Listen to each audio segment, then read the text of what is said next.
আজ আমি বানাবো লাউ বড়ি। প্রথমে লাউ আলু ভালো করে কেটে ধুয়ে নিয়েছি। এবার প্রেসার কুকারের মধ্যে অল্প নুন, হলুদ আর চিনি দিয়ে একটা সিটি লাগাবো। একটা সিটি লাগানোর পর নামিয়ে দিয়েছি, কিন্তু লাউ থেকে কতটা জল বেরিয়েছে দেখুন। এটাকে আমি শুকিয়ে নিচ্ছি জলটা পুরোটা। এবার কড়াইয়ে সরষের তেল গরম করে 5 ফোড়ন, তেজপাতা দিলাম। সুন্দর একটা গন্ধ বেরোলে দিয়ে দিলাম বড়ি। এই বড়িটা কিন্তু বিড়ি কড়াইয়ের বড়ি, আমাদের বাড়িতে দেওয়া হয়েছে। এইবার যখন বড়িটা ভালো করে ভাজা হয়ে গেল, তখন একটা বড় সাইজের পেঁয়াজকে কুচি করে নিয়ে এর মধ্যে দিয়ে দিলাম। পেঁয়াজটা বেশ ভালো করে লাল মতো ভাজা হয়ে গেলে তারপর দিয়ে দিলাম এর মধ্যে আদা রসুনের পেস্ট।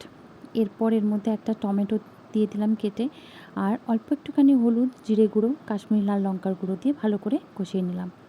যখন দেখলাম মশলাটা ভালো করে কষানো হয়ে গেছে, তখন যে লাউটা সেদ্ধ করে রেখেছিলাম লাউটা এর মধ্যে দিয়ে দিলাম। জলটা শুকিয়ে নেওয়ার পরও কিছুটা জল থেকেই যায়, লাউ থেকে খালি জল বেরোতেই থাকে, জানি না কেন। তো এবার ভালো করে নেড়েচেড়ে নিয়ে যখন দেখলাম আরও একটুখানি শুকিয়ে এসেছে, তখন ওপর থেকে একটু সবজি মশলা দিয়ে দিলাম। আবার একটু নেড়েচেড়ে নিয়ে ওপর থেকে ধনেপাতা ছড়িয়ে শুকনো শুকনো করে নামিয়ে নিলে তৈরি আমাদের লাউ বড়ি। ভাত দিয়ে খেতে খুব ভালো লাগে। এই রেসিপিটা কেমন লাগলো জানাবেন কিন্তু। দেখা হচ্ছে পরের ভিডিওয়। টাটা।